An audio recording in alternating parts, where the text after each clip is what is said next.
Nous sommes donc ici au Musée national des arts asiatiques Guimet, au cœur de la grande cour khmer qui se trouve au centre du musée, où va se dérouler aujourd'hui une opération un peu exceptionnelle puisque nous allons démonter une sculpture très importante de nos collections qui est le grand Harihara qui se trouve derrière moi. Cette statue, c'est une sculpture qui date des alentours du VIe siècle de notre ère et qui fut mise au jour au Cambodge à la fin du XIXe siècle. À l'époque, un Français, Étienne Aymonier, fait des travaux de terrain dans le sud du Cambodge où il étudie les inscriptions des temples khmers et il voit cette sculpture pour la première fois en 1874 intacte.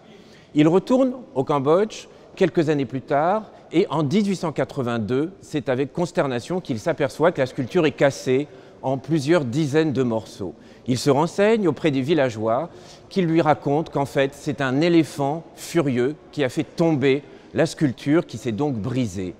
Étienne Aymonier s'en émeut, il ramasse les morceaux et il va les intégrer à l'ensemble de sculptures et d'estampages aux envois qu'il fait en France en 1885. Cette œuvre va donc rejoindre Paris en 1889 et être présentée à l'exposition universelle, la même exposition qui voit la construction de la Tour Eiffel sur le Champ de Mars. Ensuite, elle va rejoindre les collections d'un tout nouveau musée qui vient d'ouvrir, pas loin du Champ de Mars, qui est le musée des religions, l'ancêtre du musée Guimet d'aujourd'hui. Et en fait, cette œuvre ne quittera plus jamais les collections du musée Guimet pour une raison très simple qui est que son état de conservation ne permet pas son transport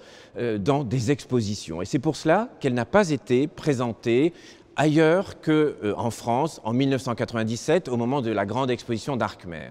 Et c'est ce que nous avions dit à nos collègues américains de Cleveland lorsqu'ils sont venus nous voir il y a à peu près 5 ans dans la perspective d'organiser une exposition autour du grand site khmer du Phnom Da, le lieu même d'où provient cette sculpture, et qu'ils souhaitaient donc associer aux œuvres qu'ils allaient emprunter au musée national du Cambodge à cette occasion.